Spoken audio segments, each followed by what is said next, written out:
अस्सलाम वालेकुम friends. Welcome to another episode of sports maniac और मैं हूं आपका मैनिएक जी।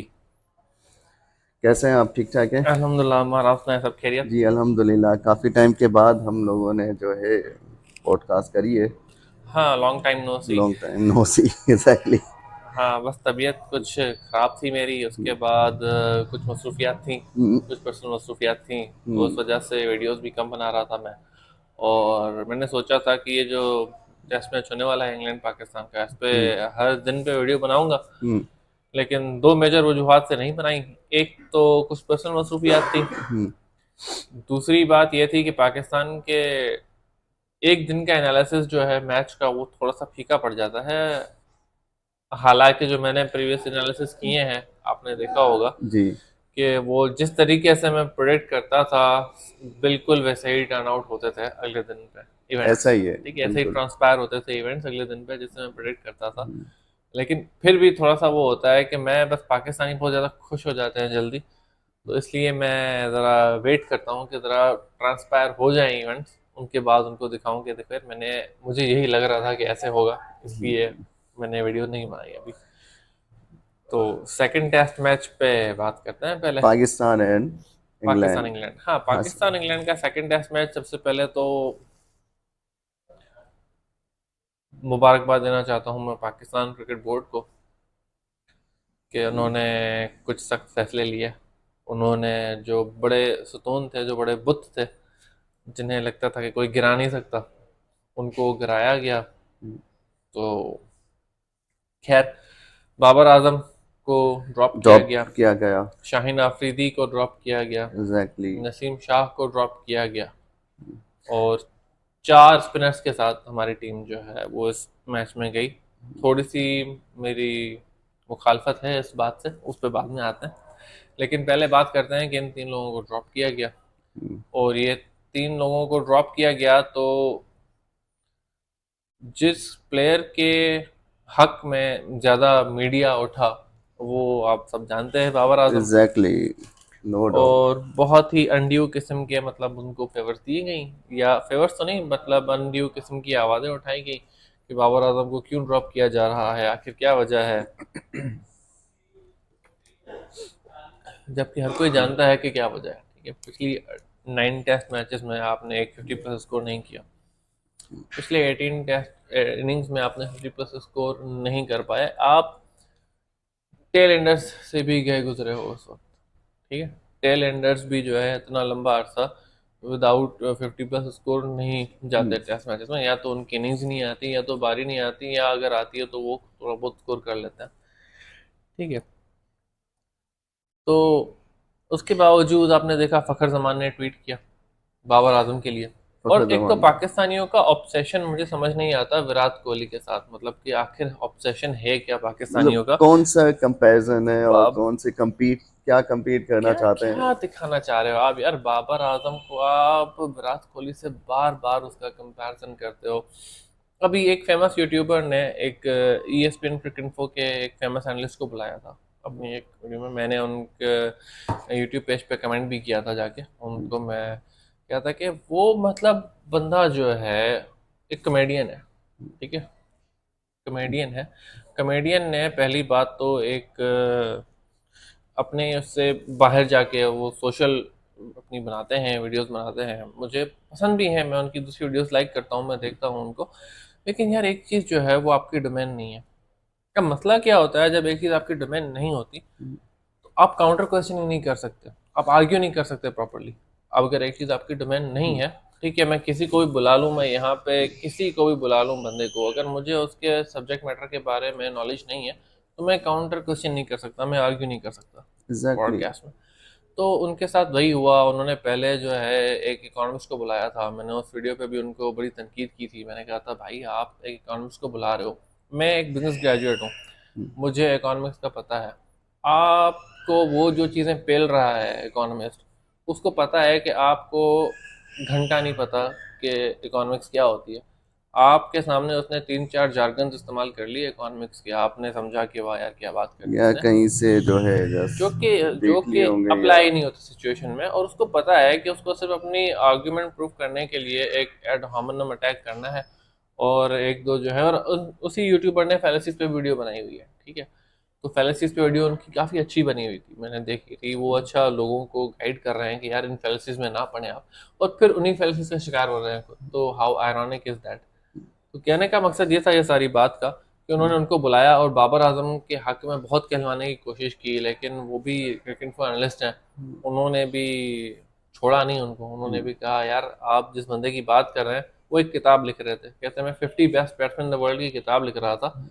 तो जब रिसर्च का फेज था तो मैं सरप्राइज था कि बाबर आजम टॉप 50 में आ रहे थे, लेकिन by the time I got to writing the book तो वो 50 में से निकल चुके थे, ठीक है। तो इतना स्लम्प, उसके बाद उसको आप बार बार पुश कर रहे हैं कि नहीं यार बाबर आजम का ये बैड पैच चल रहा है और वो रिकवर करेगा। बड़े बड़े बैट्समैन का बैड पैच आया था, विराट कोहली का बैड पैच आया था, यार विराट कोहली का बैड पैच इतना बैड पैच नहीं था कि वो 18 innings without scoring 50 plus score गुजर गए हों।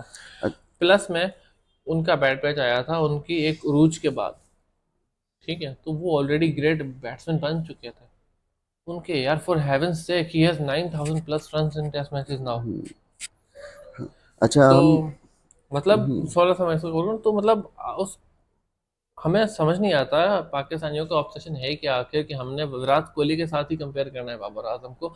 मतलब why can't we just accept कि ठीक है Babar Azam is a good batsman, at the moment उनको अपनी फॉर्म को रिकवर करना चाहिए, उनको अपने आप को बेहतर करना चाहिए और फिर टीम में आना चाहिए थ्रू प्रॉपर चैनल, ठीक है। जस्ट एग्जैक्ट बिकॉज वो एक अच्छे प्लेयर थे पास्ट में डज नॉट मीन कि उनको हम कंटिन्यूसली खिलाते रहे, ठीक है। आपको अगर बेसिक्स पे काम करना होता है तो आप जो है बिल्कुल बेसिक में जाके अपनी स्किल्स को इम्प्रूव करते हैं, आप डोमेस्टिक में जाके अप्रूव करते हैं।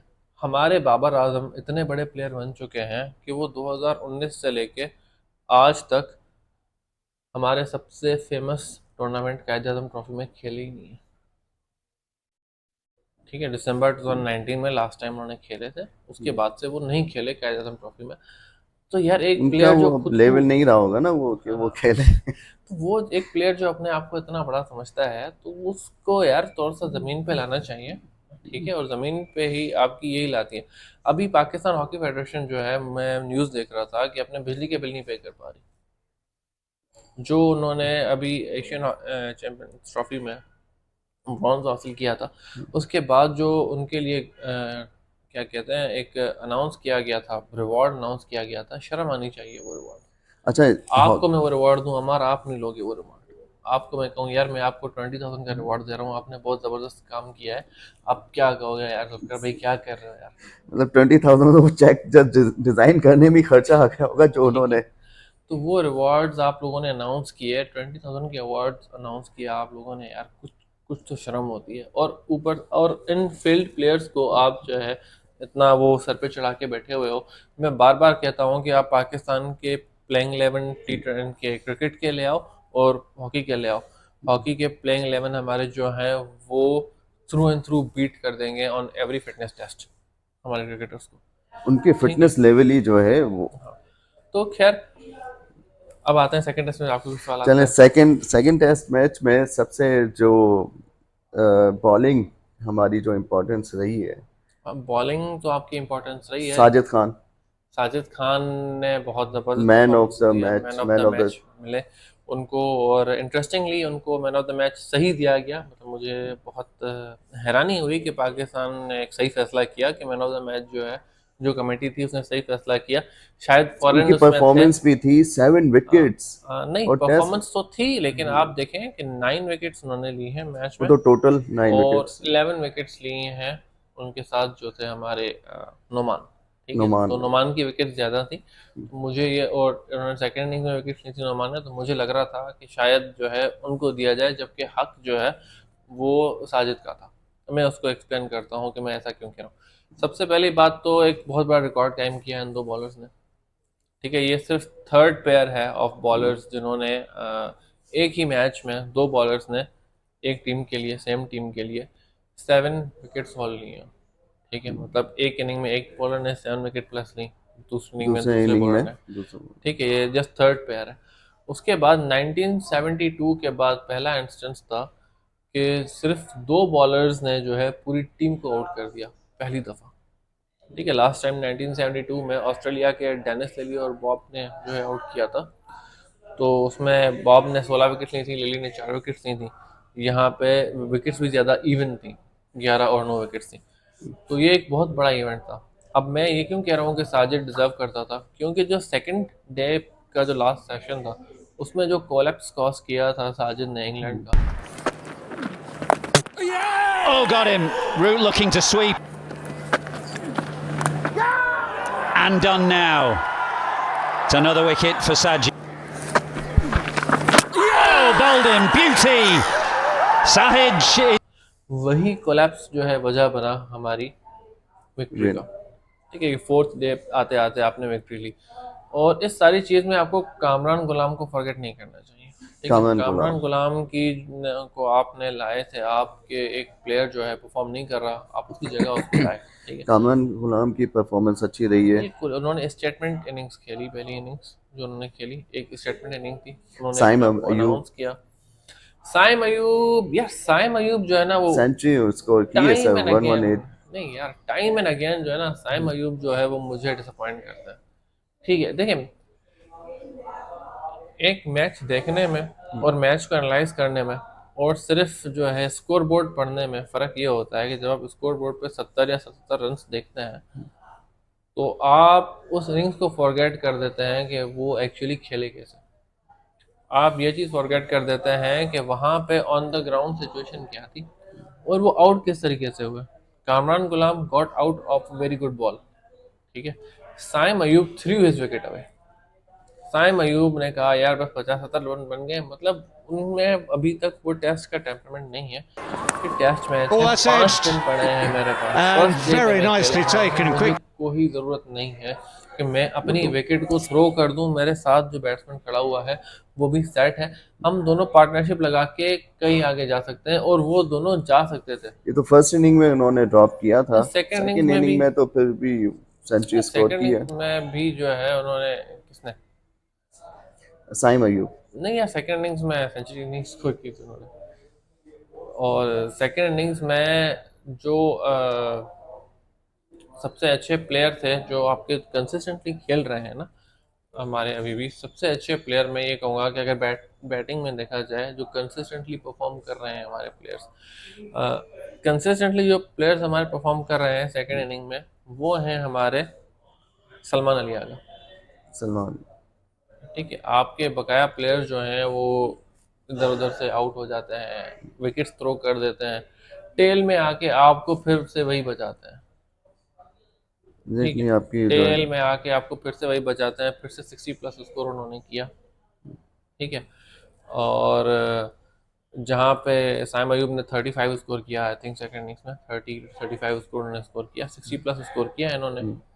ठीक है, और सिर्फ इतना ही स्कोर नहीं किया, सिर्फ ये बात नहीं होती कि उन्होंने इतना स्कोर किया, वो स्कोर विकेट्स को करने के रोका भी। बाद उन्होंने जो है पाकिस्तान को एक कोलैप्स से बचा के और एक विनिंग पोजीशन में ले आए। ठीक है, क्योंकि अगर हमारा टारगेट जो है वो 220 से कम होता, 220 से कम होता, जो कि लग रहा था जितनी विकेट्स गिर गई थी, तो हम फिर से कोलैप्स कर जाते और आमिर जमाल फिर से उनके साथ खड़े रहे। ठीक है, तो ये जो प्लेयर्स हैं जिनको आप लाए हैं ये बहुत बेहतर परफॉर्म कर रहे हैं। अब मैं आता हूँ कि मुझे 4 स्पिनर्स से क्या प्रॉब्लम थी।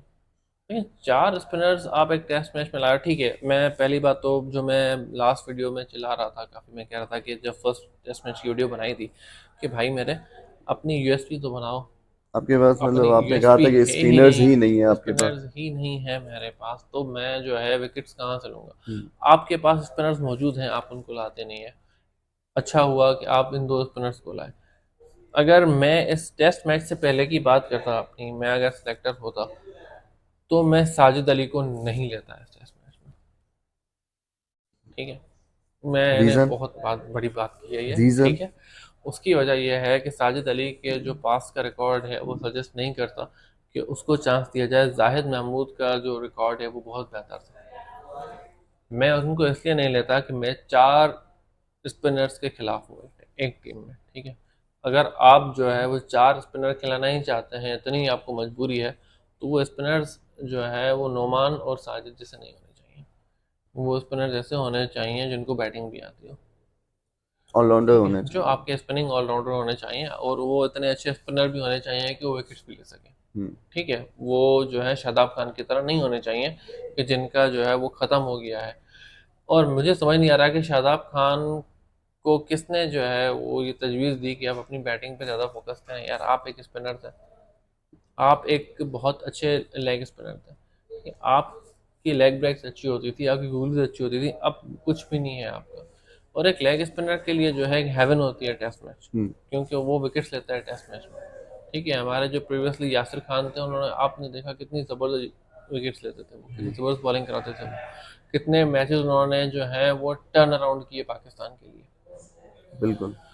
तो सईद अजमल और यासिर जब होते थे तो वो मतलब ये इंग्लैंड की टीम जो है वो खड़ी नहीं हो पाती थी हमारे खिलाफ। और वही हुआ कि आपने एक टेस्ट मैच जो है वो अपनी स्ट्रेंथ पे खेले। आप स्पिनर्स लाए टीम में, आपने अपना बैटिंग ऑर्डर चेंज हम्म, किया, आप बैट्समैन जो परफॉर्म नहीं कर रहे उनको आपने निकाला। अभी भी फॉर माय लाइकिंग मैं नहीं चाहता कि साइम अयूब जो है वो अभी खेले। ठीक है, लेकिन चलो आपकी एक पॉलिसी हो सकती है, आप कह रहे हो कि यार इसको हम जो है वो ग्रो करेंगे, और वो रन्स तो बना रहा है बीच बीच हम्म, में। लेकिन मेरा प्रॉब्लम साइम अयूब से ये है कि साइम अयूब अपनी गलतियों से नहीं सीख रहा। ठीक है, एक बैट्समैन जो है उसको अपनी गलतियों से सीखना चाहिए। ठीक है, साइम अयूब अगर अपनी गलतियों से सीखे तो मुझे क्या प्रॉब्लम है साइम अयूब से। लेकिन साइम अयूब अपनी गलतियों से नहीं सीख रहा। और सबसे बड़ी प्रॉब्लम जो मैं बार बार कहता हूँ, जो उनकी सिग्नेचर शॉट है, वो बिल्कुल ही क्रिकेट के उसूलों के खिलाफ है, जो नो लुक शॉट है। ठीक है, कि भाई वो देख बगैर देखे शॉट मारना, hmm, that is against the rules of cricket.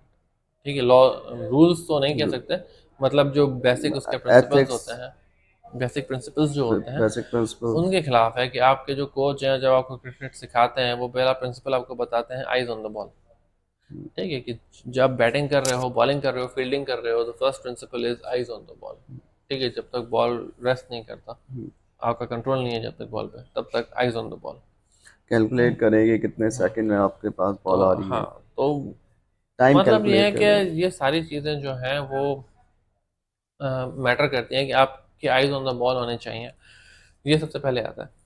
तो जब आपका सिग्नेचर शॉट ही ये होगा कि मुझे बॉल को नहीं देखना, ठीक है, तो फिर वो आप किस तरीके के बैट्समैन हो आप देख सकते हो। तो T20 का ये एक पैदावार है, T20 के दौर की ये पैदावार है, तो उसमें फिर वही है, ना टेम्परामेंट है उनके पास टेस्ट मैच खेलने का, पेशेंस नहीं है। ना पेशेंस है उनके पास टेस्ट मैच खेलने की।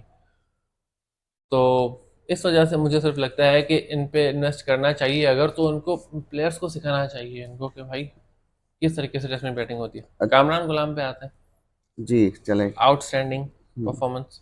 तो मतलब a big thing, a big achievement hmm, for him, उन्होंने जो है डेब्यू पे सेंचुरी की, और पाकिस्तान को एक टफ स्पॉट से निकाला। पाकिस्तान फिर से एक टफ स्पॉट में चला गया था वहाँ पे, हम्म, और वहाँ टफ स्पॉट से निकाला उन्होंने, और सेंचुरी स्कोर की। एक अच्छी बॉल पे आउट हम्म, हुए, अपनी विकेट थ्रो अवे नहीं की उन्होंने, हम्म, एटलीस्ट दूसरे प्लेयर्स की तरह। और फिर से सलमान अली आगा ने डाउन द लाइन स्कोर करके हम्म। और पाकिस्तान को एक अच्छी पोजीशन में ला दिया। अच्छा, ये तो थी पाकिस्तान की मतलब हम्म। परफॉर्मेंस। इंग्लैंड के लिए आप क्या कहेंगे, मतलब इंग्लैंड यार का? देखो, इंग्लैंड के लिए मैं पहले मैच का जब मैंने वीडियो बनाई थी, मैंने जब हम्म, पहले मैच की वीडियो बनाई थी, मैं तब से कह रहा था कि England did not deserve to win that game, लेकिन Pakistan deserve to lose that game. और पाकिस्तान इतना बुरा खेला कि पाकिस्तान हारना डिजर्व करता था, इसीलिए इंग्लैंड जीता पहली मैच। हम्म, ठीक है, देखिए इंग्लैंड ने कैचेस ड्रॉप किए थे पहली हम्म, मैच में भी, अभी भी उन्होंने कैचेस ड्रॉप किए। हम्म, ठीक है, इंग्लैंड ने रन्स बहुत दे दिए बीच में, कई कई दफा पहले हम्म, टेस्ट मैच में भी, यहाँ भी दे दिए। टेल एंडर्स को उन्होंने run away with the show करने दिया पहले टेस्ट मैच में भी, यहाँ पे उन्होंने करने दिया। ठीक है, तो अगर आप पहली मैच में भी अपने आप को संभाल लेते, अगर आपके पास कुछ स्पिनर्स अच्छे होते, हम्म, अगर आपके पास बॉलर्स फास्ट बॉलर्स ही चलो ऐसे होते जो विकेट टेकिंग बॉलर्स होते, तो आप मैच जीत सकते थे, आप टर्न अराउंड कर सकते थे। आप ये देखें कि अभी सलमान अली आगा ने जो फर्स्ट इनिंग्स में कैच पकड़ा था, इनका जो जैक क्रॉली का कैच था, I think hmm, Remove ball Jack to Crawley danger का था, man. डन डकेट That का was था, an ideal डकेट या delivery. मतलब Having the किसी एक batsman का था, driving स्लिप पे कैच पकड़ा सलमान अली आगा ने, through तो extra बिल्कुल वैसा cover, ही कैच only था जो managed दो an रूल्स का edge. कैच ड्रॉप किया था, डकेट का कैच था, जो कि फर्स्ट इनिंग में पहले टेस्ट मैच की फर्स्ट इनिंग में उन्होंने ड्रॉप किया था इंग्लैंड की इनिंग में, इन्होंने बाबर आजम ने बिल्कुल इस हाइट पे सिंपल कैच, अगर वो कैच वहाँ पे पकड़ लेते जो रूट का बाबर आजम, तो सिचुएशन डिफरेंट होती मैच की। एग्जैक्टली। ठीक है, आपने 550 फॉर हेवंस सेक आपने 550 रन स्कोर किए थे भाई फर्स्ट इनिंग में, और फर्स्ट इनिंग में 550 रन स्कोर करने के बाद आप मैच हार गए, वो भी एक इनिंग्स की डिफीट से। तो that was the filthiest defeat in the history of the test cricket. ठीक है, तो दैट मीन्स कि एक्चुअली इंग्लैंड डिजर्व नहीं कर सकता मैच जीतना। अभी भी इंग्लैंड ने अपनी वही चीज़ें कंटिन्यू की, इंग्लैंड की वीकनेस आपने एक्सप्लॉइट की, इंग्लैंड स्पिनर्स को नहीं खेल पाता। ठीक है, सेकंड इनिंग में भाई उनको किसी ने कह दिया कि भाई स्पिनर्स को खेलने का तरीका यह है कि आप स्वीप मारे जाओ, उस स्वीप पे स्वीप मार रहे हैं, स्वीप पे स्वीप मार रहे हैं, बॉल्स को जज किए बगैर स्वीप मार रहे हैं, ऐसे बॉल्स को स्वीप मार रहे हैं जिनकी लेंथ ही नहीं है कि आप इस बॉल को स्वीप करके उसे स्कोर करें, और अपने स्वीप और रिवर्स स्वीप के चक्कर में वो लोग आउट होते गए। Bowling beauty. Oh, got him. Root looking to sweep as drag. Looking like he's enjoying himself, and why wouldn't you? He has a 4th Test match 100, his 2nd here in Pakistan.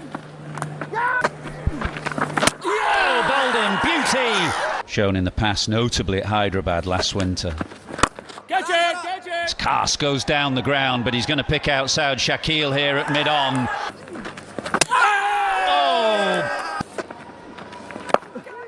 Oh, big sweep, but straight to shot.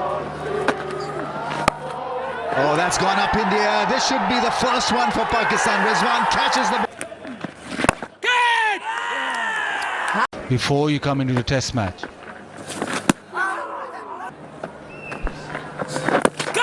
Now inside edge. Yeah, I wondered how long it would be, Smith going, but this has gone many a mile up in the air.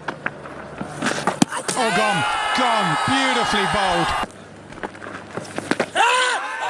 That one straight. Is it straight enough? Oh, there's a huge shout. And Gibbon.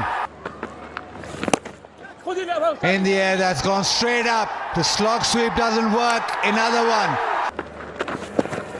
Gone. Outside the leg stump. Reaction from Abdullah Shafiq at shot.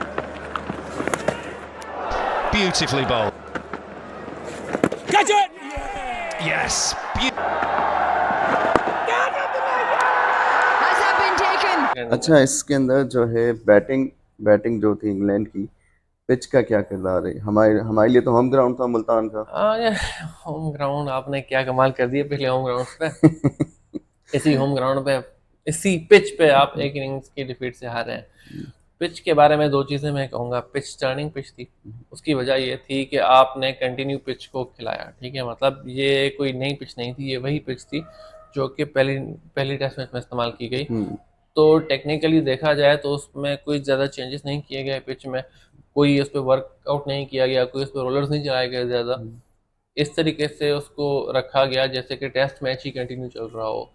तो ये ऐसे इस तरीके की pitch थी कि वो 6 day की पिच थी जब आप पहले दिन उस पर बैटिंग करने गए। ठीक है, वो 6 डे की पिच थी, फिर 7th 8th 9th 10th, हम 10th डे पे तो हम गए नहीं, 9th, तो 6 to 9 डेज की जो है वो टेस्ट मैच लग रहा था। ठीक है, तो इस वजह से वो पिच में क्रैक्स भी थे। ठीक है, इस वजह से बहुत इंटरेस्टिंग सा मैच हो गया, अदरवाइज जो है वो फिर से बोरिंग मैच होता। तो पिच स्पिनिंग थी, जैसा कि पाकिस्तान चाहता था कि हमें जो है वो एक स्पिनिंग ट्रैक प्रोवाइड किया जाए, और स्पिनिंग ट्रैक की वजह से ही पाकिस्तान ने विकेट्स ली, और इंग्लैंड के स्पिनर्स से ज़्यादा अच्छी बॉलिंग करी पाकिस्तान के स्पिनर्स ने। लेकिन वंस अगेन इंग्लैंड ने कुछ फ्लॉज किए। अगर इंग्लैंड के वो पुराने स्पिनर्स होते, आज आदिल रशीद वगैरह अगर होते, तो सिचुएशन डिफरेंट होती। अगर आदिल रशीद यहाँ पे खेल रहे होते या मोइन अली यहाँ पे खेल रहे होते तो सिचुएशन डिफरेंट होती। अच्छा, आपने डिफरेंट सिचुएशन की बात की है। पहले जो एग्रीशन होता था प्लेयर्स के अंदर मैच के दौरान, मतलब एक दूसरे के लिए एग्रीशन, जिसको कहें गुस्सा या चैलेंज देना, और जैसे कि मैं इधर जिक्र करूँगा युवराज सिंह का। युवराज सिंह ने चैलेंज दे के फास्ट बॉलर को, एक ओवर में फास्ट बॉलर को चैलेंज दे के 6 जो है छक्के मारे थे। देखिए वो ब्रॉड का जो है वो जिंदगी का हाँ, सबसे भयानक ओवर था वो। लेकिन चैलेंज और देकर ब्रॉड, मैं ये कहूंगा कि चैलेंज देकर जो ना एक हाँ बंदे ने आपको जो है 6 छक्के मारे, इतना एग्रेशन जो है पहले। यार एग्रेशन कहें यार, देखो स्लेजिंग हम कहते हैं ऐसे, ठीक है, तो मुझ जैसा बंदा जो है, शरीफ बंदा जो है वो इस चीज को जो है वो पसंद नहीं करता, मुझे नहीं पसंद इस तरीके का एग्रेशन ऑन द पिच, ठीक है। जब आप एक क्रिकेट के मैच को उससे क्रिकेट के मैच से कुछ ज्यादा समझने लग जाए तो वो फिर बात गलत हो जाती है। ये फिर वही बात आ जाती है जो आप पाकिस्तान और इंडिया के मैचेस में जो है वो उसको जंग समझ के खेलने शुरू हो जाते हैं, ठीक है।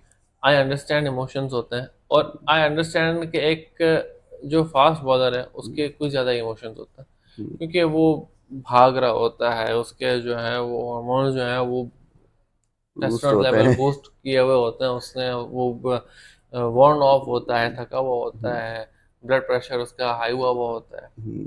तो उसमें जो है in the heat of the moment वो अगर स्लेजिंग करता है या ये करता है तो वो बात समझ में आती है। लेकिन जो युवराज सिंह ने किया था वो एक एपिक चीज़ थी, और मैं उसके हक में था।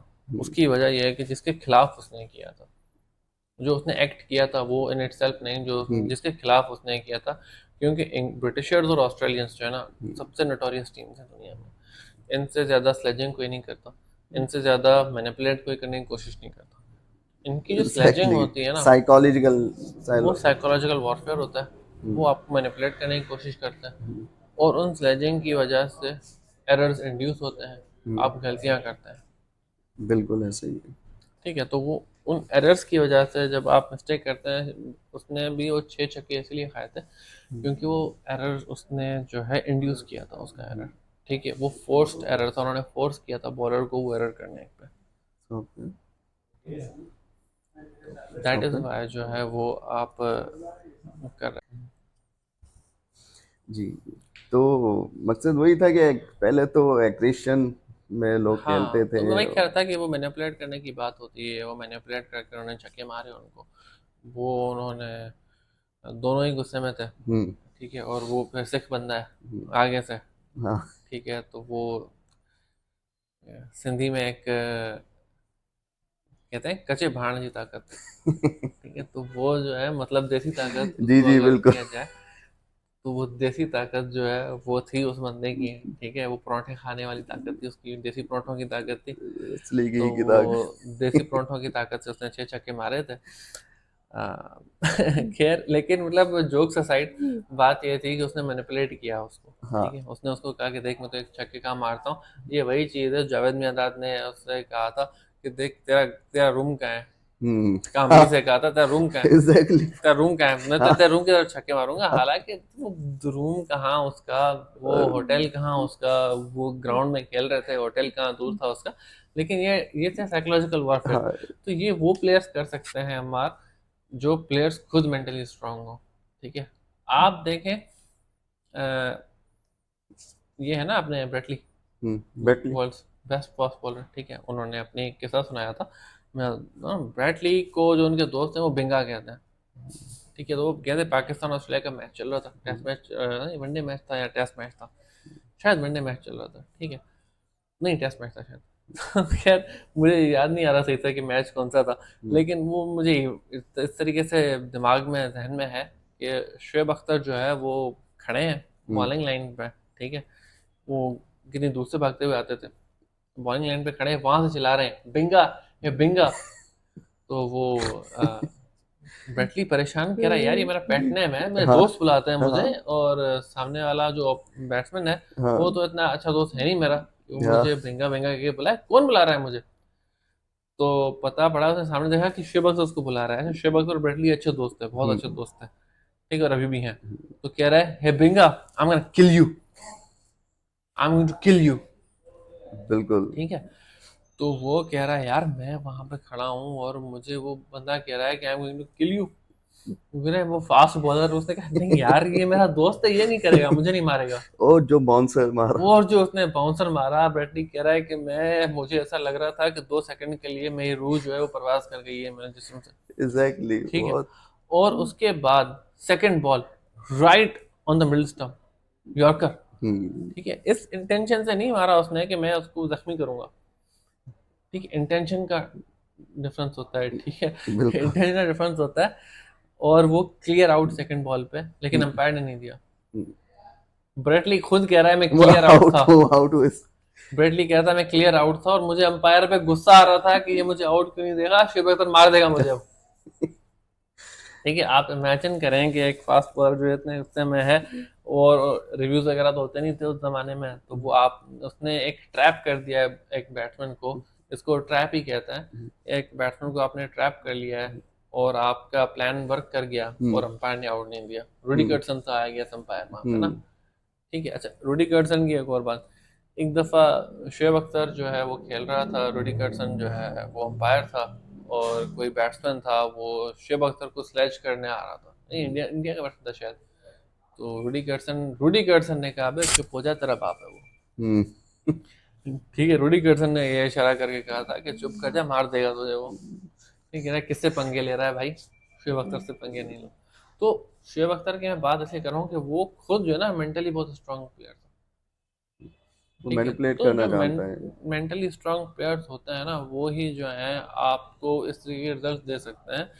आप सिर्फ मीनिंगलेस एग्रेशन से कुछ नहीं होता। ठीक है, जैसे विराट कोहली होता था, ठीक है, विराट कोहली मुझे स्टार्टिंग में पसंद नहीं था, क्योंकि उसके पास भी वो मीनिंगलेस एग्रेशन बहुत था। ठीक है, वो तो यार देखो, इंडियन क्रिकेट बोर्ड है, बीसीसीआई ने बहुत काम किया विराट कोहली पे, उसकी साइकोलॉजी पे, उसकी साइकी पे। उन्होंने उसको वो चीज़ बनाया, वो बंदा बनाया जो कि वो आज है। हम्म। ठीक है, उन्होंने उसकी फिटनेस पे काम किया, उन्होंने उसके टेम्परामेंट पे काम किया, उन्होंने उसकी साइकोलॉजी पे काम किया, उसकी साइकोलॉजिकल ट्रेनिंग करवाई। वरना ये वही विराट कोहली था जो पाकिस्तानियों से नफरत करता था। हम्म। ठीक है, ऐसा ही है। लेकिन उसकी साइकोलॉजिकल ट्रेनिंग की, उसकी बाकायदा वो उन्होंने उसको सिखाया, उसको दुनिया के बारे में बताया कि भाई ऐसा नहीं होता। ठीक है, सारे सारे लोग किसी भी जगह के एक जैसे नहीं होते, तो बाकायदा उसकी ट्रेनिंग की। हम्म। ठीक है, हम इन्वेस्ट ही नहीं करते अपने बंदों की साइकोलॉजिकल ट्रेनिंग पे, हम्म।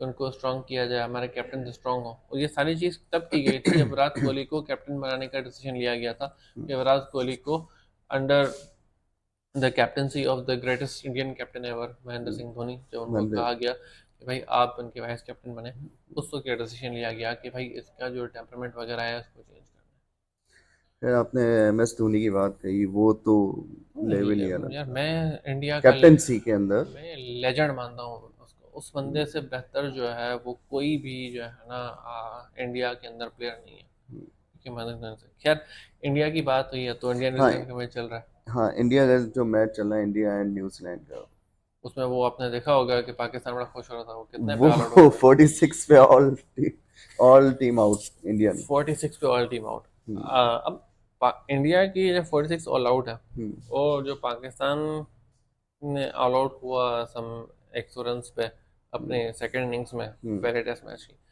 उसमें एक बहुत मेजर डिफरेंस ये था कि पाकिस्तान अपनी गलतियों से आउट हुआ, इंडिया इसलिए आउट हुआ कि न्यूजीलैंड ने बहुत अच्छी बॉलिंग मोस्ट ऑफ द आपके जितने बैट्समैन थे जीरो पे आउट हुए हैं। करी। 5 बैट्समैन 0 पे आउट हुए। जीरो पे आपका यार देखिए, बॉलिंग बहुत अच्छी थी न्यूजीलैंड। और न्यूजीलैंड की तारीफ इसलिए करूंगा मैं बहुत ज़्यादा इसमें, क्योंकि न्यूजीलैंड जो है आ रही थी श्रीलंका से, श्रीलंका में हार के। ठीक है, श्रीलंका से श्रीलंका में आप हार के आ रहे हैं, 2 मैचेस हारे हैं, जिसमें से एक मैच आप 1 इनिंग्स की डिफीट से आ रहे हैं। ठीक है, तो आसान नहीं होता उन डिफीट्स को एक दम से भुला के जो है आप जो है दूसरे टेस्ट मैच में आए। ठीक है, यही टीम थी इनकी न्यूजीलैंड की। ऐसा भी नहीं कि टीम डिफरेंट हो उनकी, कोई थर्ड ग्रेड टीम नहीं थी जैसी पाकिस्तान भेजते हैं वो अक्सर, कि उनके प्लेयर्स आधे ऐसे होते हैं जिनके नाम ही नहीं सुने होते हम लोगों ने। ठीक है, ऐसी टीम भी नहीं थी।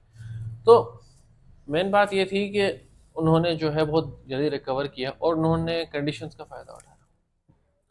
वो कंडीशंस को जैसी थी मार के, अगर पहला सेशन जो है वो निकाल लेती इंडिया वहाँ से ना, तो इंडिया बहुत डिफरेंट सिचुएशन में होती, और पहले 2 सेशंस के बाद वो बहुत डिफरेंट सिचुएशन में होती और मैच को उसी वक्त जो है रिकवर कर लेती पहली इनिंग में ही। लेकिन बॉलिंग बहुत अच्छी कराई, और आप देखें आपका प्री लंच जो सेशन है लास्ट बॉल विकेट, फिर post lunch session first ball wicket. ठीक है, तो ये जो है एक कंसिस्टेंसी के साथ जाना कि आपने जहाँ पे जिस एक्यूरेसी के साथ आप बॉलिंग कर रहे हो उसी एक्यूरेसी के साथ एक लंच ब्रेक के बाद आके पहली बॉल ही उसी एक्यूरेसी के साथ करना, तो ये जो है ना एक एक्सीलेंस की निशानी होती है एक बॉलर की। ठीक है कि आपने डेफिनेटली ऐसा लगने ही नहीं दिया है कोई ब्रेक हुई है। ठीक है। और आप अपने सेम पैटर्न पर ही आप रहे सेम और आप आए, आपने मेरे ख्याल से 5 या 6 बैट्समैन जो है उनके 0 पे आउट हुए इंडिया के, तो आई गेस 5 बैट्समैन आउट होते, तो मतलब वो एक क्राइसिस सिचुएशन थी इंडिया के लिए कि इंडिया का 3rd ever lowest total in the test match. लेकिन बात ये होती है कि एक पुरानी कहावत है हमारी, कहते हैं गिरते हैं शहसवार ही मैदान जंग में, मुत्तफिल क्या गिरे जो चले घुटनों के बल। तो बात ये नहीं होगी कि आप कभी फॉल डाउन नहीं करते, बात ये होती है कि आप रिकवर कैसे करते हैं उससे। एग्जैक्टली ठीक है, how well do you recover from that. आप देखें सेकंड इनिंग में, कम सेकंड इनिंग्स 231 फॉर 3। सेकंड ठीक है, इनिंग फर्स्ट इनिंग में चेंज 64 पे ठीक है आप आउट हो गए। 3 दिन का टेस्ट मैच था, और जब पहले दिन पे कुछ लोगों ने मुझे कहा कि यार देखो जुल्फिकार, इस पे वीडियो बनाओ, 64 पे ऑल आउट हो गई है इंडिया, और you know how Pakistanis get के 64 पे ऑल आउट हो गई है इंडिया, तो पाकिस्तानियों के लिए एक इवेंट हो जाता है कि यार इंडिया मतलब 64 पे आउट ये है भाई, हमारे क्यों। लिए एक इवेंट हो गया कि हम उसको सेलिब्रेट करें। हाँ, तो खैर उस मेंटालिटी के लोग बहुत हैं हमारे पास। खैर, तो उनको जो है मैंने ये कहा था, मैंने कहा यार अभी मैच बाकी है, उन्होंने कहा अभी एक इनिंग्स हुई है, मैंने कहा अभी मैच बाकी है, मैंने कहा जब सेकंड इनिंग्स आए ना उसके बाद आना मेरे पास। ठीक है, कि विराट कोहली 70+ रन, ठीक है, 70 पे आउट हुए, उन्होंने अपना रिकवर किया। Last ball of the third day पे आउट हुए विराट कोहली। ठीक है, और वो भी जो है शेकी था, मुझे तो आउट नहीं लग रहा था वो, और जो स्नीको है वो दिखा रहा था कि साउंड था, लेकिन विराट कोहली ऐसे रिव्यू नहीं लेता जब तक विराट कोहली को कंफर्म ना हो।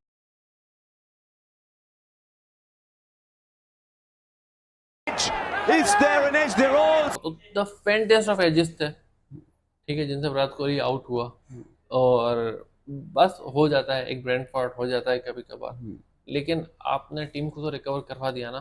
ठीक है, आप जो है यशस्वी जायसवाल, ठीक है, उसने 35 रन स्कोर किए फिर से। ठीक है, और यशस्वी जायसवाल को अलाउड है कि वो जो है कभी कभी ब्रेन फाट के थ्रू आउट हो सकता है, क्योंकि देखिए उसके अराउंड जो दूसरे प्लेयर्स खेल रहे हैं वो अच्छा परफॉर्म कर रहे हैं। आप देखो रोहित शर्मा सेकंड में 50+ स्कोर। ठीक है, रोहित शर्मा, केएल राहुल। आप देखिए रोहित शर्मा नहीं, केएल राहुल की तो भी बैटिंग आई नहीं है। ठीक है, तो रोहित शर्मा ने 50+ स्कोर किया, आपके विराट कोहली जो है वो 70 पे आउट हुए।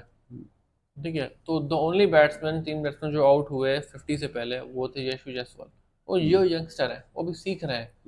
ठीक है, और वो सीखने में भी वो अग्रेशन के साथ खेलते हैं, और पहली इनिंग्स में भी मेरे ख्याल से बहुत ही अनलकी रहे जैसे जैसे जैसे वो आउट हुए।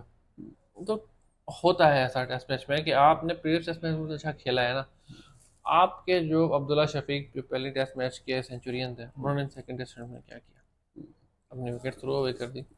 उस सेंचुरी के बाद उन्होंने क्या किया, बिल्कुल परफॉर्म नहीं कुछ किया। भी नहीं।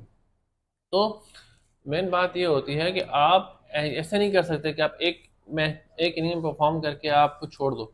मैं बार बार, मैंने स्टार्टिंग में भी कहा कि अभी तक हम, अगर मैं बैट्समैन की बात करूं पाकिस्तान के, तो जो हमारे डाउन द लाइन प्लेयर खेल रहे हैं, क्या नाम है इनका, मैं नाम भूल रहा हूँ उनका बार बार। पाकिस्तानी प्लेयर्स। हाँ, सलमान अली आगा। सलमान अली आगा के अलावा कोई भी बैट्समैन आपका कंसिस्टेंसी के साथ नहीं खेल रहा, जो और कि उस आपके बंदे को बॉटम के। सलाम है कि वो बंदा जो है वो टेल एंडर्स के साथ, वो मिडिल ऑर्डर के साथ, टेल एंडर के साथ, वो बंदा जो है कंसिस्टेंसी के साथ परफॉर्म कर रहा है, कंसिस्टेंटली खेल रहा है, कंसिस्टेंटली अच्छा खेल रहा है। ठीक है, तो उनके अलावा और कोई नहीं है। अभी इंडिया और न्यूजीलैंड का जो टेस्ट मैच चल रहा है वो अभी टेस्ट मैच बाकी है, अभी देखते हैं फोर्थ और वनडे फिफ्थ की डे पे इनिंग क्या बाकी है होता है। अभी। तो न्यूजीलैंड की अभी इनिंग बाकी है, अभी इंडिया जो है वो 125 रन समथिंग मेरे ख्याल से पीछे है। तो ये कोई इतने बड़े रन्स नहीं है, अगर ये रिकवर करके और 100-150 रन की वो लीड ले लेते हैं तो ये बहुत इंटरेस्टिंग मैच हो जाएगा, और ये न्यूजीलैंड को जो है ऐसे जीतने नहीं देंगे इतनी आसानी से इंडिया वाले अपने होम टर्फ पे। ठीक है, तो वही कहा कि मैंने कि वो कंडीशंस कुछ ऐसी थी जिनको जज नहीं कर सकता था बंदा। ठीक है, कभी कभी ऐसा हो जाता है कि आपसे मिस कैलकुलेशन हो जाती है, आपसे ये मिस कैलकुलेशन हो जाती है कि यार यहाँ पे जो है मैं अर्ली स्कोर करके और अपोजिशन को प्रेशर में ले आऊँगा, या मैं जो है वो खुद आउट हो जाऊँगा। तो मिस कैलकुलेशन कभी कभी हो जाती है, ऐसी डज नॉट मीन कि टीम जो है वो बहुत बुरी है। आप ये देखें उन्होंने रिकवर किस तरीके से किया है।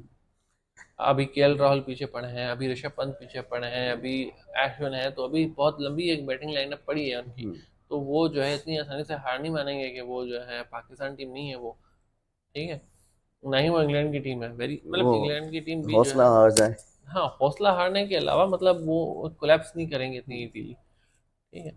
उनको कोलैप्स करने के लिए अभी एक कोलैप्स हुआ है, once in a blue moon होता है इंडिया का इस तरह का कोलैप्स, ठीक है। तो अभी एक कोलैप्स हुआ है, तो इतनी आसानी से दोबारा कोलैप्स नहीं करेंगे वो, ठीक है। और खैर, ये वाली सीरीज जैसे कंप्लीट होती है हम इसके ऊपर फिर कंप्लीट डिस्कशन करेंगे शुरू से और एंड तक। तो अब जो प्रीवियस एक बांग्लादेश की जो सीरीज हुई है, हाँ, बांग्लादेश इंडिया की सीरीज है। देखिए बांग्लादेश और बांग्लादेश इंडिया इंडिया, की। इंडिया ने कम्प्लीटली आउटक्लास कर दिया बांग्लादेश को। बांग्लादेश को एक कहना चाहिए औकात याद दिला दी एक तरीके से कि बेटा अभी क्या ना, पहुंच तो गए हो वो तो लेकिन अभी अभी इतने बड़े बिगनर्स हैं, नहीं हुए। नहीं, पहुंच तो गए हो लेकिन अभी इतने बड़े अभी नहीं इतने हुए, बड़े नहीं हुए। ठीक है, कि हमें आगे हमारे घर पे आ रहा हो और हम पाकिस्तान नहीं है, हाँ, ठीक है, कि हम लेकिन घर पे आ जाए। तो पाकिस्तान बांग्लादेश के खिलाफ स्पिनिंग ट्रैक्स इसलिए नहीं बना पा रहा था क्योंकि उसको पता था कि बांग्लादेश के स्पिनर इनसे बहुत ज़्यादा अच्छा है, शकीब अल हसन। ठीक है। उनको पता था कि हम तो जो उनकी विकेट लेंगे तो लेंगे, वो हमें पहले वो नॉर्मल ट्रैक्स पे उनको स्पिनर तंग करके चले गए। हम्म इंग्लैंड के स्पिनर उनकी विकेटें ले रहे हैं, बांग्लादेश के स्पिनर्स उनकी विकेट्स ले रहे हैं, पाकिस्तान स्पिनर्स कुछ कर नहीं पा रहे वहाँ पे। तो वहाँ पे वो स्पिनिंग ट्रैक का नहीं ले सकते थे रिस्क, ठीक है। अच्छा, बांग्लादेश के लिए क्या सजेशन है इम्प्रूवमेंट के लिए? ये बांग्लादेश ने बहुत इम्प्रूव किया है, ठीक है। बांग्लादेश की ये वो टीम नहीं है जो कि खेला करती थी पहले पहले, कभी होती थी। ठीक है। उन्होंने बहुत इम्प्रूव किया है, लेकिन अभी भी बहुत रूम फॉर इम्प्रूवमेंट है बांग्लादेश के लिए। बांग्लादेश को, बांग्लादेश के लिए जो सजेशन है वो ये है कि बांग्लादेश को अपने जो पिचेस हैं उनको मोर सूटेड टू फास्ट बॉलर्स बनाना पड़ेगा, अपने जो उनके होम ग्राउंड्स ग्राउंड। हैं उनको, ठीक है। क्योंकि अभी उनके पास फास्ट बॉलर्स का जो बैच आया है अभी वो बहुत अच्छा बैच है इस वक्त। क्योंकि एक दफ़ा बांग्लादेश की टीम हुआ करती थी एक ज़माने में जो सिर्फ स्पिनर्स के बलबूते पे चलती थी, ठीक है। लेकिन अभी उनके जो फास्ट बॉलर्स हैं वो लीड फ्रॉम द फ्रंट कर रहे हैं, ठीक है। तो ये बहुत एक रेयर इंस्टेंस है बांग्लादेश की क्रिकेटिंग हिस्ट्री में कि फास्ट बॉलर्स जो है वो इतना अच्छा परफॉर्म कर रहे हैं, ठीक है। आप देखें तस्कीन अहमद हो या जो यंग गन्स हैं उनके वो हों, तो हर फास्ट बॉलर जो है वो पुट इन कर रहा है, एफर्ट कर रहा है। तो अच्छे प्लेयर्स हैं वो और अच्छा परफॉर्म कर रहे हैं। होपफुली वो बांग्लादेश को बहुत आगे लेके जाएंगे। जो चीज़ है उनको अपने होम ग्राउंड इम्प्रूव करने पड़ेंगे। मैं इसलिए कह रहा हूँ कि उनके फास्ट बॉलर तो अच्छे हैं लेकिन उनके बैट्समैन को भी सीखना पड़ेगा कि फास्ट बॉलिंग को बाउंसी ट्रैक्स पे किस तरीके से फेस करता है। वही वाला वही वाली बात होगी कि उनका कोच बेहतर हो, उनकी ट्रेनिंग करे, मेंटली हेल्थ उनकी कोच तो स्ट्रॉन्ग करे। देखिए उनका काफ़ी फिजिकल अच्छा है। एक अलग है, फिजिकल ट्रेनिंग एक अलग है, आपकी मेंटल पावर भी जो है हाँ, उसको भी। वो वो एक अलग चीज़ आ जाती है वो उनको कि मेंटल क्या करना चाहिए। अब बॉटम लाइन ये है कि उनको जो है मतलब अपना पिचेस जो है होम ग्राउंड जो है उनकी वो बेहतर करनी पड़ेंगी। और सिर्फ स्पिनिंग ट्रैक्स पे अगर वो खेलते रहेंगे तो फिर वो नहीं इम्प्रूव कर सकते क्योंकि अच्छा। उनके बैट्समैन फास्ट बॉलिंग को नहीं फेस कर सकते। उनको first session of the test match किस तरीके से पास करना है वो सीखना पड़ेगा। पावर प्ले के अंदर अगर बॉल थोड़ा सा स्विंग कर रहा है, T20 की बात कर रहा हूँ, तो उसको किस तरीके से हिट करना है, किस तरीके से उसको फेस करना है, किस तरीके से काउंटर करना है स्विंग को, ये चीज़ें उनको सीखनी पड़ेंगी। तो वो आगे जा के अच्छा परफॉर्म कर सकता है। अच्छा, न्यूजीलैंड और श्रीलंका की जो सीरीज हुई है, हाँ, तो उसके लिए आप क्या कहेंगे? कंप्लीट टर्न अराउंड श्रीलंका के लिए। श्रीलंका ने, श्रीलंका के यंग प्लेयर्स ने जिस तरीके से न्यूजीलैंड को फेस किया, मैं पहले भी कह रहा था, पहले टेस्ट मैच में 60 समथिंग रन से उनको हराया, सेकंड टेस्ट मैच में one innings and some 150 run से उनको हरा दिया। तो बिग विक्ट्रीज, ठीक है, बोथ जो है वो एक बहुत बड़ी विक्ट्रीज थी कि आप जो है न्यूजीलैंड जैसी टीम को आपने, ठीक है आपका होम ग्राउंड था, तो बात वही है कि पाकिस्तान जो है वो बांग्लादेश को भी होम ग्राउंड में बीट नहीं कर पा रहा था, ठीक है, और श्रीलंका ने जो है न्यूजीलैंड को अपने होम ग्राउंड, न्यूजीलैंड को यहाँ पे श्रीलंका में इस तरीके से डिफीट किया कि न्यूजीलैंड के हौसले पस्त कर दिया। बहुत बड़ी एक विक्ट्री थी श्रीलंका के लिए, और बहुत ज़बरदस्त ऑलराउंड परफॉर्मेंस थी। अब किसी को एक प्लेयर को सिंगल आउट नहीं कर सकते उस परफॉर्मेंस में। सारे प्लेयर्स ने अच्छा खेला, बॉलर्स हो, बैट्समैन हो, सबने जो है एक दूसरे को बहुत अच्छे से कॉम्प्लीमेंट किया, इसलिए ये विक्ट्रीज उनको मिली। सही। चलें, आज का हमारा जो डिस्कशन हुआ, हमने 4 टॉपिक्स पे करा, Pakistan and England, India and New Zealand, और प्रीवियस जो बांग्लादेश एंड इंडिया। इंडिया हाँ, एंड बांग्लादेश इंडिया पे, बांग्लादेश इंडिया पे अगर मैं थोड़ी सी और बात करूं तो बांग्लादेश इंडिया का कोई कंपैरिजन नहीं था। ठीक है, देखिए न्यूजीलैंड फिर वन भी एक साइडेड था वो अच्छी तो। है, वो एक बहुत ही वन साइडेड किस्म का था। आप ये देखें कि एक वक्त में लग रहा था पहले मैच में आके कि बांग्लादेश शायद वो अपनी फॉर्म कंटिन्यू कर रही है और प्लेयर्स को आउट करते जा रहे हैं, ये हो रहा है वो हो रहा है। उसमें रविचंद्रन अश्विन की मैं तारीफ करूंगा, जिस तरीके से उन्होंने अपनी टीम को रिकवर कराया, सेंचुरी स्कोर की इनिंग्स में जहाँ पे दूसरे प्लेयर्स जो है वो फेल हो गए थे उनके, तो कोलैप्स नहीं होने दिया उन्होंने टीम को। ठीक है, यही जो मैं बात कर रहा था थोड़ी देर पहले कि अभी इंडिया का जो कोलैप्स हुआ है न्यूजीलैंड के अगेंस्ट, तो once in a blue moon हुआ है, वो कोई बुरी टीम नहीं है इतनी। ठीक है, उसके बाद जो T20 सीरीज हुई, इंडिया ने तबाह करके रख दिया। 297 रन स्कोर कर दिए इंडिया ने एक T20 मैच। T20 match. ठीक है, 130 प्लस रन से वो मैच इंडिया जीत गया। तो T20 मैच के अंदर इतने ज़्यादा रन स्कोर करना, मतलब ये ऑपोजिशन को ह्यूमिलिएट करने वाली बात हो जाती है। हम्म, ठीक है, तो उन्होंने दिखा दिया कि भाई हम जो हैं वो best team in the world है। हम ऐसे ही number 1 team in the test और number 1 team in the T20 नहीं है। तो मैं अब जैसे मैं जिक्र कर रहा था कि वो जो सीरीज थी एक टोटली मिस मैच सीरीज थी। India on top of the world है, सो वनडे में भी, सॉरी T20 में भी, और इसमें भी आपके टेस्ट मैच में भी। टेस्ट में। ठीक है, तो जो number 1 team in the world है, उस टीम को जो है आप जो है एक बॉटम रैंक टीम के साथ जब compete कराते हो, वो भी उनके होम ग्राउंड पे, नंबर 1 टीम के होम ग्राउंड पे, तो इस तरह के रिजल्ट आते हैं और उन्होंने कंसिस्टेंटली परफॉर्म किया। और सबसे बड़ी बात T20 की यह है कि T20 में उनकी टीम न्यू थी, पुरानी टीम नहीं थी इंडिया की। इंडिया के बहुत सारे नए प्लेयर्स थे, विराट कोहली नहीं थे उनके, हाँ, रोहित शर्मा नहीं थे, कैप्टनसी सूर्य कुमार यादव को दी थी। अच्छा, कैप्टनसी का भी कंफर्म नहीं था किसको दे रहे हैं हम। ठीक है, क्योंकि पहले लग रहा था कि कैप्टनसी जो है वो हार्दिक पांड्या के पास जाएगी, लेकिन फिर उनको नहीं दी गई, स्काई को दी गई, सूर्य कुमार यादव को दी गई। तो सूर्य कुमार यादव ने अच्छी कैप्टनसी का मुजाहरा किया, और हार्दिक पांड्या ने जो है वो ग्रज नहीं रखा कि भाई इसको कैप्टनसी मिल गई है तो मुझे बस अब बुरा परफॉर्म करना है। ठीक है, अच्छा। जिस तरीके से बाबर आजम करते हैं हम्म। कि अगर किसी और कैप्टनसी होती है तो वो शेल में चले जाता है, वो कहते हैं नहीं मुझे कैप्टनसी चाहिए। तो वो नहीं, मेरा जो बच्चे हैं वो क्या करते हैं, उनसे कोई चीज़ छीन ली जाए, किसी दूसरे को दी जाए, लेकिन जब तक मुझे वो चीज़ वापस नहीं मिलेगी मैंने मैं नहीं नहीं खेलना। खेलूंगा, मैं नहीं ठीक है, खेलूंगा। तो वो इस तरीके से पाकिस्तान के प्लेयर्स जो हैं वो इस तरीके से जो है ना वो बिहेव करते हैं। तो उन्होंने ऐसे नहीं किया, हार्दिक पांड्या ने, उन्होंने अच्छा परफॉर्म किया। अब मैं देख रहा हूँ यार, अभी देखें, मेरी बात अगर किसी को बुरी लगी हो तो लगती रहे। हम्म। ठीक है, क्योंकि मैंने जो है वो बिल्कुल फैक्ट्स पे बात की है। हम्म। आप देखें, सिर्फ 4 मंथ्स के लिए आपने बाबर आजम से कैप्टनसी ली। हम्म। ठीक है, उस 4 मंथ्स में कैसा क्या चेंज हो गया कि आपने वापसी से बाबर आजम को कैप्टनसी ऑफर कर दी। एक टेस्ट, एक T20 सीरीज हारे थे आप बीच में, सिर्फ जस्ट 1 T20 सीरीज। ठीक है, वनडे सीरीज कोई हुई नहीं थी, आपने किस बेसिस पे बाबर आजम को वापस कैप्टनसी ऑफर कर दी। उसके बाद आपकी जो तजलील हुई T20 वर्ल्ड कप में, उसके बाद भी आप बाज नहीं आए। आपने उसके बाद भी बाबर आजम को जो है कंटिन्यू किया ऑफर करना कैप्टनसी।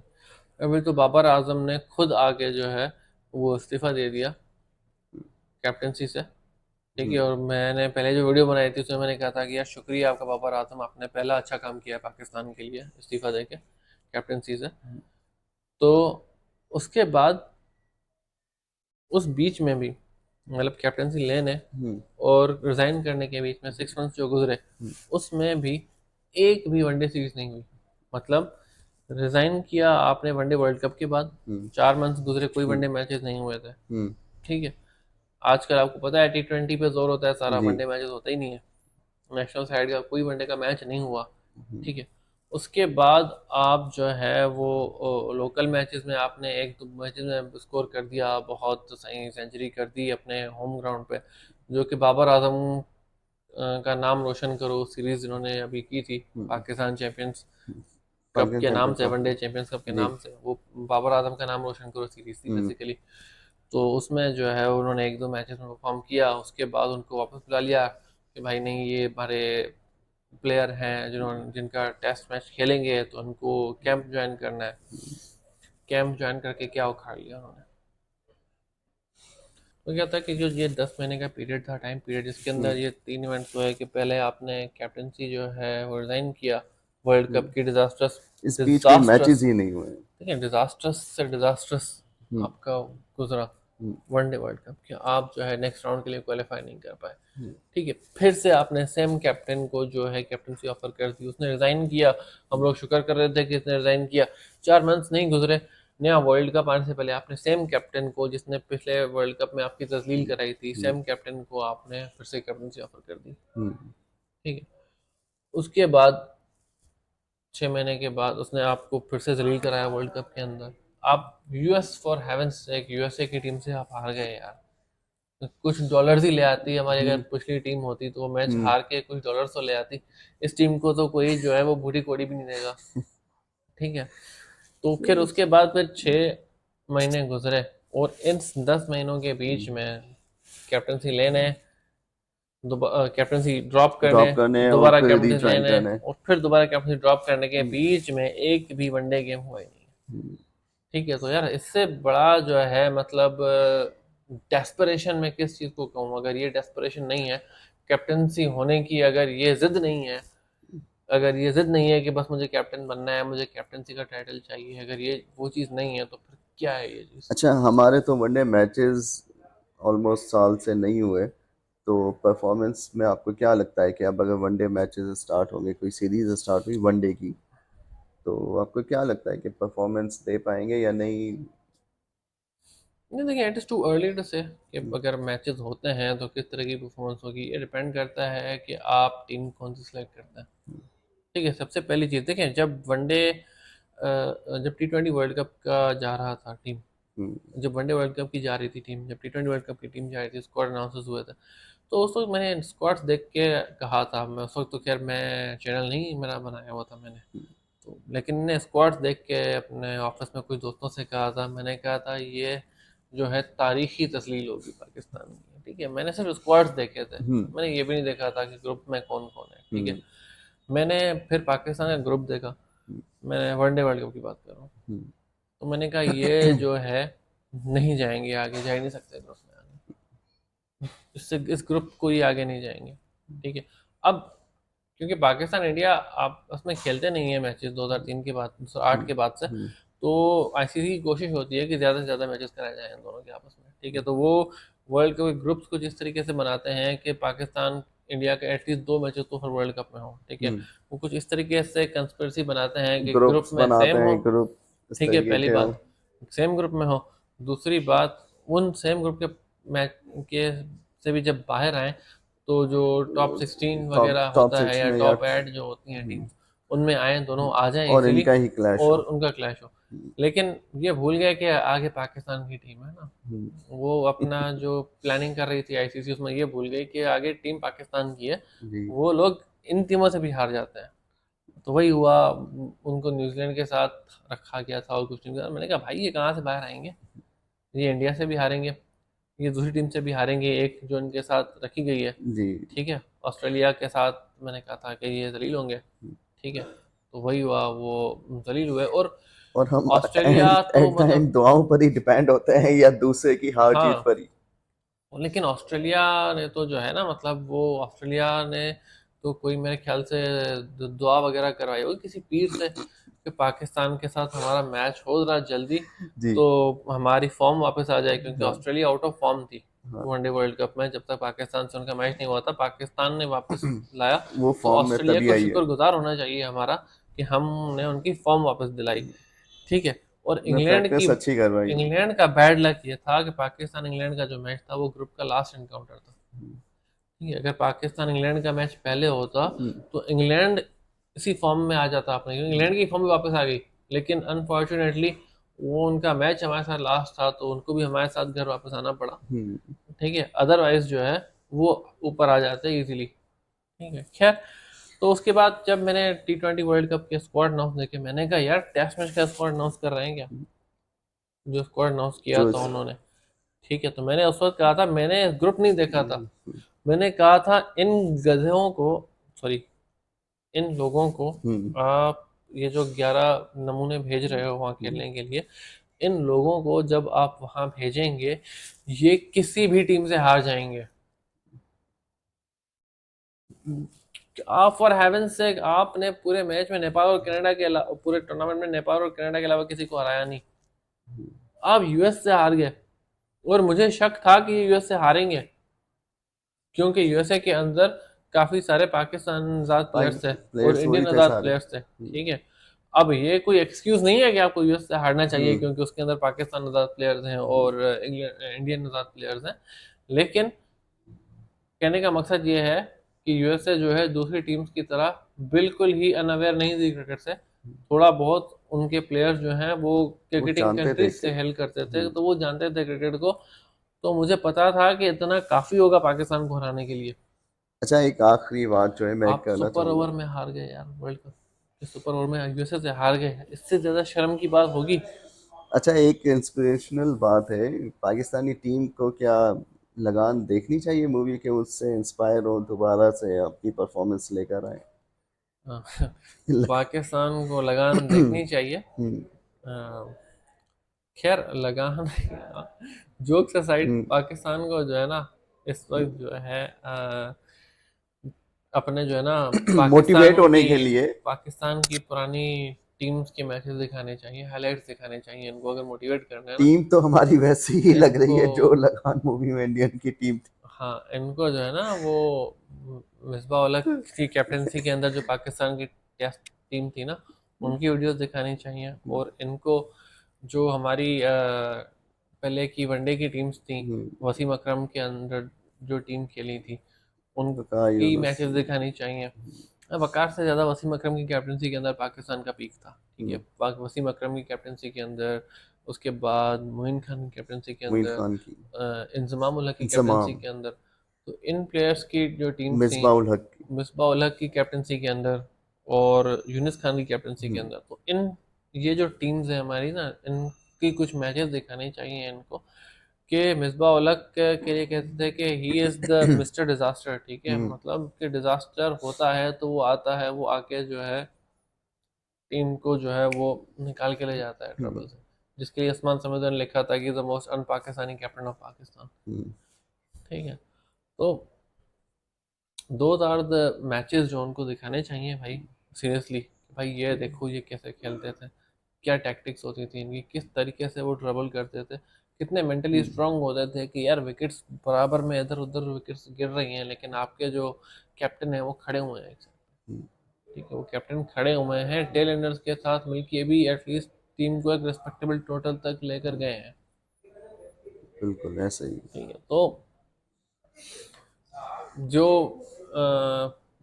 बरसाती मेंढक होते हैं ना, ठीक है, तो ऐसे बरसाती फैंस बहुत होते हैं क्रिकेट के, जो कि मिसबा उल हक को ब्लेम करते हैं उस फेमस 2007 के वर्ल्ड कप के फाइनल के लॉस के लिए, जो उन्होंने लास्ट एक सुई मारा था, पेडल स्वीप जो मारा था, और पेडल स्वीप पे जो वो आउट हो गए थे, मैच हार गए थे पाकिस्तान फाइनल मैच इंडिया से।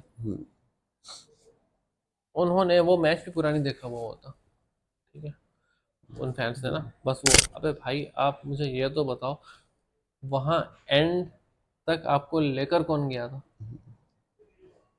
आपने जिन प्लेयर्स को, जो उस वक्त के प्लेयर्स को जिनको आपने सर पे चढ़ा के रखा हुआ था, वो तो पहली बॉल पे आउट हो गए थे। ऐसे ही था। ठीक है। तो वो एक बंदा मजाक में कहता है, कमेंटेटर है, मुझे नाम याद नहीं आ रहा, कहता है those were the days when Pakistan used to be 110 for 4 and Afridi used to come and on the next ball Pakistan was 110 for 5। ठीक है कि भाई वो तो बिल्कुल पाकिस्तान, तो वो तो ऐसे खेलते थे ना, ठीक जी। है, रिस्पॉन्सिबिलिटी नाम की तो चीज़ थी नहीं, ठीक है, कि भाई कोई रिस्पॉन्सिबिलिटी हो। उनके 20 साल के करियर में उन्होंने 20 मैच भी नहीं जितवाया पाकिस्तान को, ठीक है। तो रिकी पॉन्टिंग ने फेमसली कहा था कि इनको मैं अपने मोहल्ले की टीम में भी नहीं लूंगा। मोहल्ले की नहीं, काउंटी टीम के लिए कहा था उन्होंने, मोहल्ले की टीम होती नहीं है वहाँ पे, काउंटी टीम्स होती हैं, उसको तो मैं काउंटी टीम में भी नहीं लूंगा। आपने इसको 20 साल खिला दिया, ठीक है। और इसके लिए रिकी पॉन्टिंग ने कहा था कि वर्जिनिटी, एक वर्जन अपनी वर्जिनिटी को इतना कैश नहीं करती जितना शायद आफरीदी ने अपनी सेंचुरी को कैश किया, सेंचुरी को, बिल्कुल ठीक है। तो 37 बॉल्स तो आप लोगों के जो है ना, बेसिकली जो आप लोगों ने स्टार्स बनाए हुए हैं ना स्टार्टिंग से, वो ही गलत है। उस मैच के अंदर मिसबाह उल हक ने वाला जो मैच था, उसके अंदर अगर मैं सबसे बड़ा कसूर ठहराऊंगा, दो प्लेयर्स थे हमारे, एक शाहिद अफरीदी, आते से पहली बॉल भाई सामने प्लेयर बैठा हुआ है, वो भी हिट वो भी करता है, खेलने आए ठीक है, वो भी वो हिट करता है, तुम एक दो बॉल रुक के तो देखो, वो हिट कर रहा है, वो आपको इस ट्रबल से निकाल सकता है। वो आपको एक दफा पहले इंडिया के खिलाफ ही इस ट्रबल से निकाल चुका है, सेम टूर्नामेंट में। आप लोग हार गए उसमें भी, उसमें भी जो है वो फेमस जो है बॉल आउट हुआ था, तब बॉल आउट्स होते थे कि विकेट्स खाली खड़ी होती थी, उस पर 3-5 बॉलर्स को जो है वो जिस तरीके से पेनल्टीज होती हैं वो कॉपी करने की कोशिश की थी आईसीसी ने, और बॉल आउट्स करार दिए गए थे सुपर ओवर से पहले जो है कि टाई मैचेस बॉल आउट से डिसाइड होंगे, तो वो भी आपने फेमसली रुइन कर दिए, ठीक है। बॉल आउट, शायद आफरीदी बॉल आउट में विकेट्स को हिट नहीं कर पाए थे। खैर चलें, ये तो हमारी थी नहीं, तो मैं उसको फाइनल कर दूं उस बात को, हम्म। उसमें भी जो सबसे बड़े कसूरवार थे उसके अंदर, वो एक शाहिद आफरीदी थे और दूसरे थे आपके सुहेल तनवीर। सुहेल तनवीर अगर सेकंड लास्ट ओवर की लास्ट बॉल पे वो बेवकूफ़ाना शॉट मार के आउट नहीं होते तो सिचुएशन डिफरेंट होती। अबे भाई वो प्लेयर खड़ा है ना यार, वो इतने ओवर्स से जो है 11-12 रन पर ओवर बनाता वो आ रहा है, आप उसको हिट आउट करने दो। आपकी 8 विकेट्स डाउन है यार, फॉर हेवन सेक, आप अगर यहाँ पे आउट हो गए तो आगे जो है कुछ नहीं बचेगा, और वही हुआ वहां पे। अगर देखिए सिर्फ 4 रन रह गए थे पाकिस्तान को जीतने के लिए, ठीक है, 5 रन, अगर वहां पे तो वो प्लेयर जो है सबर होता कर एक, लेते तो मिसबाह उल हक कभी भी वो पेडल स्वीप नहीं मारता। मिसबाह उल हक वो सेफ शॉट समझ के मार रहे थे कि मैं पेडल स्वीप, सेफ शॉट है रादर, स्ट्रेट मार के, स्ट्रेट से भी ज़्यादा सेफ शॉट है कि मैं पेडल स्वीप मारूं, वहाँ पे थर्ड मैन जो है वो अंदर है, तो सर्कल के अंदर है, तो मैं पेडल स्वीप मार के जो है 4 ले लूँ। अगर वो नहीं होते वहाँ पे, अगर आउट नहीं होता सुहेल तनवीर, दूसरी एंड पे खड़ा हुआ होता, तो दो चीज़ें होती। पहली बात तो 8 डाउन होते, अगर मिसबाह आउट हो भी जाता तो 9 प्लेयर डाउन होते, फिर भी चांस होता आपके पास, ठीक है। दूसरी बात ये होती कि मिसबाह फिर कभी भी सेफ शॉट की तरफ जाता ही नहीं। मिसबाह ने जब पहली बॉल पे छक्का मार के जो है वो एक इक्वेशन को आपके फेवर में कर दिया, तो मिसबाह वाला जो है फिर भी कोई इस तरह की शॉट मार के और मैच जीतने की कोशिश करता, ठीक है। तो आपने सारा ब्लेम उस प्लेयर पे डाल दिया उस मैच का। आपके जो फैंस थे, जो ये बरसाती मेंढक हैं, उन्होंने सारा ब्लेम उस प्लेयर पे डाल दिया, जो प्लेयर जो है आपको एक तजलील से बचा के, मतलब आप इमेजिन करो, आप पाकिस्तान एटलीस्ट 60 रन से हारता वो फाइनल मैच अगर मिसबाह उल हक वहाँ पे नहीं होता, ठीक है। ऐसे ही तो जो प्लेयर आपको सारी इस मुसीबत से निकाल के ले आया, मैच जितवाने के करीब ले आया, फिनिश नहीं कर सका लेकिन मैच जितवाने के करीब ले आया आपको, आप उसके एफर्ट्स को अप्रिशिएट करने के बजाय आप जो है सारा ब्लेम उस पर दे रहे हैं मैच का। आप कुछ कह रहे थे? बस मैं यही कह रहा था, अगर हम जो है डिस्कस करेंगे तो वो तो एक बहुत लॉन्ग स्टोरी है, और हमारा जो आज का जो टॉपिक था वो भी हमने कवर अप किया है। अब इंशाल्लाह नेक्स्ट आप क्या कहते हैं कि हम नेक्स्ट क्या करेंगे फिर? नेक्स्ट हम लोग जो है पहले तो ये पाकिस्तान, सॉरी, अभी पाकिस्तान इंडिया और की इंग्लैंड का जो चल रहा है, पाकिस्तान इंग्लैंड की तीसरी मैच जो है वो अभी रहती है, जो कि कराची में होनी है करंटली, तो उस पर इंशाल्लाह वीडियो बनाएंगे आगे। इंशाल्लाह और उसके अलावा जो आने वाले आईसीसी के टूर्नामेंट्स हैं, मैं आईसीसी चैंपियंस ट्रॉफी को कवर करना चाहता हूँ 2025 की। हम्म, चैंपियंस ट्रॉफी आईसीसी की होने वाली है 25 में, हम्म, तो उस पर काफ़ी अभी वो चल रहे हैं। जो अभी एससीओ की समिट हुई थी उसमें इंडिया के जो फाइनेंस मिनिस्टर है वो आए थे यहाँ पे, तो उसके अराउंड भी काफ़ी स्पेकुलेशन चल रही थी कि उन्होंने क्या कहा था, उन्होंने क्या नहीं कहा था। इंडिया डिनाई कर रहा है, पाकिस्तान साइलेंट है उस मैटर पे, उसको कवर करेंगे।